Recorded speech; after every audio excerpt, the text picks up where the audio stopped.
না, বিরোধী দলনেতা বলছেন যে বাংলাদেশের লোককে চিকিৎসাও দেবে না, এরকম ভাষণ দিয়েছেন। এটা আমি মানতে রাজি না, কারণ আমি যখনই পেশেন্ট আসে সে বাংলাদেশ থেকে আসছে আমি যাই না। কারণ আজকে আমাকে 3টে পেশেন্ট এসেছে বাংলাদেশ থেকে, ওরা বলছে আসতে খুব কষ্ট হয়েছে, একটা তো আমি সার্টিফিকেট দিলাম যে ওর আর্জেন্ট অপারেশন দরকার। তো আমাদের এজ এ ডাক্তার সেই হিন্দু, মুসলমান, বৌদ্ধ, খ্রিস্টান কোন দেশ থেকে এসছে এটা জানার কথা না আমার।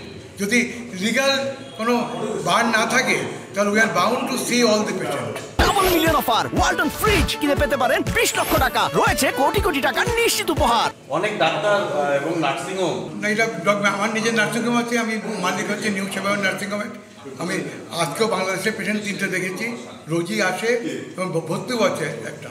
কমেছে কি আগের তুলনায়? কমেছে, আবার আসতে পারছে না, ওরা ওখান থেকে ভিডিও কল করছে, স্যার যেতে পারছে না, অ্যাডভাইস দিন স্যার যেতে পারছে না, অসুবিধা হচ্ছে, ভিসা পাচ্ছে না। অনেকেই ফোন করছে, রোজই ফোন করছে যে একটু অ্যাডভাইস দেন কী করবো। সুতরাং আমাদের ডাক্তার হিসেবে কিন্তু এটা বলা কিন্তু উচিত না যে বাংলাদেশে কে পতাকা পায়ে করলো, সে তো দুষ্কৃত তো এখানেও আছে, দুষ্কৃতি ওখানে আছে, দুষ্কৃতি এখানেও আছে। তাই কে কী করলো তাই জন্য আমি সবাইকে ব্লেম করবো, it should not be done.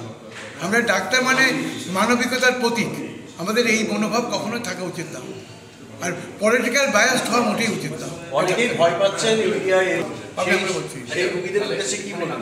আপনারা পাবেন না কেন? এবং সত্যি কথা বলতে কি কাগজে দেখেছেন অনেক হসপিটাল কিন্তু খালি যাচ্ছে due to lack of Bangladesh patient. কয়েকটা হসপিটালের নাম আমি বলবো না, কাগজে দিয়েছে যে 30% রুগী কমে গেছে due to non entrance of the Bangladesh patient. Medical সেক্টরে ক্ষতি হচ্ছে, কিছু তো ক্ষতি হচ্ছে, আমার তো ক্ষতি কিছুটা তো হচ্ছে। এখানে আমার 5-6টা পেশেন্ট আছে, সেখানে 2টো পেশেন্ট, তার মানে তোমার 4টে পেশেন্ট ক্ষতি হচ্ছে, ক্ষতি তো হচ্ছে। এবং আমাদের তো সাইড বাই সাইড কান্ট্রি, একই কান্ট্রি, বাংলা তো একই, এই ভাগ করেছে ব্রিটিশরা, ভাগ করে তো মুশকিল করেছে।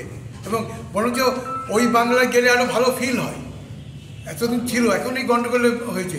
আমি তো গত 2 বছরে 2বার গেছি, 2 বছর আগে 2বার বাংলাদেশ গেছি, এবং ওখানে আমি একদিনে 120টা পেশেন্ট দেখেছি সকাল থেকে বিকেল পর্যন্ত।